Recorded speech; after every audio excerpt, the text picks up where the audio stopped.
इंसान अपनी सारी जिंदगी दौलत और फेम हासिल करने में लगा देता है, लेकिन पूरी जिंदगी लगाने के बाद भी कुछ लोग ही होते हैं जो अपने मकसद तक पहुंच पाते हैं।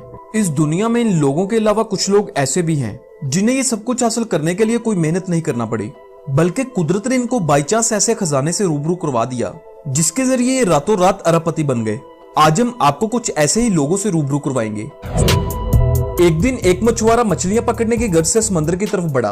इसने मछलियां पकड़ने के लिए जाल लगाया, लेकिन इसे कोई मछली तो नहीं मिली, बल्कि एक बदबूदार चीज मिल गई जो कि व्हेल मछली की उल्टी थी।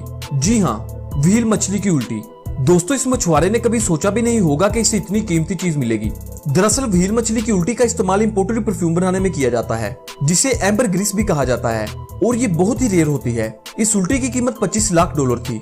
इस व्हेल मछली की उल्टी को बेचकर ये मछुआरा रातों रात करोड़पति बन गया। एक बार अमेरिका के एक बाजार में रेत से भरे बैग की नीलामी हो रही थी। जी हाँ, रेत से भरे बैग की नीलामी, जिसे नैन्सी कार्लसन नामी एक रिच खातून ने $900 में खरीद लिया। असल में नैन्सी जानना चाहती थी कि आखिर इस रेत में ऐसा खास क्या है जिसके लिए बाकायदा नीलामी की जा रही है। नैन्सी ने यह बैग खरीदने के बाद नासा के हवाले कर दिया ताकि इस रेत को टेस्ट किया जा सके।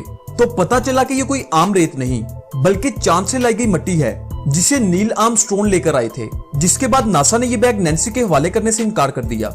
असल में इस बैग को किसी तरह गलती से नीलाम कर दिया गया था, लिहाजा मुकदमा अदालत में चला और अदालत ने फैसला नैन्सी के हक में सुना दिया। जिसके बाद इस बैग को $18 लाख में नीलाम कर दिया गया, यानी कि तकरीबन 27 करोड़ रुपए में। हमारी अगली अरबपतियों की कहानी में जगह बनाई है एक ट्रेजर हंटर मिल फिशर ने। मिल फिशर 1985 में एक दिन डाइविंग करने के लिए समंदर में गए। इनका इस दिन खजाना ढूंढने का कोई इरादा नहीं था। अपने इस समुद्री गोते के दौरान उन्होंने एक शिप रैक देखा। ये असल में एक स्पेनिश शिप था जो कि 1620 में स्पेन से कोलंबिया खजाना लेकर जा रहा था और रास्ते में डूब गया था, जिसकी लोकेशन का अंदाजा किसी को भी नहीं था। लेकिन लकीली मिल फिशर बाई चांस इस जहाज से रूबरू हो गए। इस शिप में 40 टन सोना चांदी, 1,16,000 सिक्के, बहुत सी ज्वेलरी और अनकट डायमंड भी मौजूद थे। इस शिप में मिलने वाले खजाने की कीमत $450 मिलियन से भी ज्यादा थी। यह खजाना इंसानी तरीके के सबसे वैल्यूएबल खजानों में से एक था। ये कहानी है कानकुन बॉबी की, जो कि पहाड़ों को तराशकर मुख्तलिफ मिनरल्स डिस्कवर करता था। बॉबी ने इस काम में 40 साल निकाल दिए। 1999 में जब बॉबी ने इस काम से रिटायरमेंट ली तो आखिरी दिन वो अपने साथ बहुत सारे पत्थर याद के तौर पर ले आया।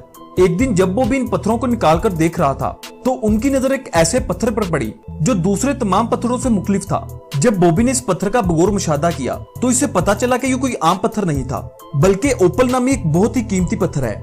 उन्होंने ये बात किसी को नहीं बताई और 14 साल तक इस पत्थर को अपने घर पर छुपा कर रखा। इस ओपल का वजन 306 कैरेट यानी 61 ग्राम था। आखिरकार बॉबी ने इस पत्थर को $30 लाख यानी 46 करोड़ रुपए में बेच दिया। बॉबी इस पत्थर को 14 साल पहले ही बेचकर अमीर बन सकता था। आपके ख्याल में बॉबी ने इस पत्थर को बेचने के लिए 14 साल का इंतजार क्यों किया? कमेंट्स में जरूर बताइएगा। दोस्तों, ये कहानी है एक किसान की जिसे अपने खेत से करोड़ों का खजाना मिला।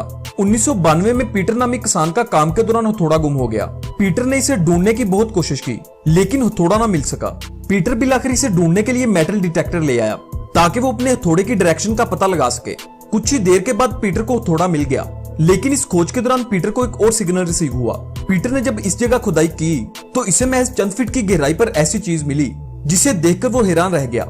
ये था एक बहुत ही कीमती खजाना जिसमें बहुत से गोल्ड के सिक्के, ज्वेलरी और रोमन के वक्त के 4वीं-5वीं सदी के बर्तन थे, जिसे इस इलाके के म्यूजियम ने अपनी कस्टडी में ले लिया और साथ में वो हथौड़ा भी रख लिया, जिससे ये खजाना मिला।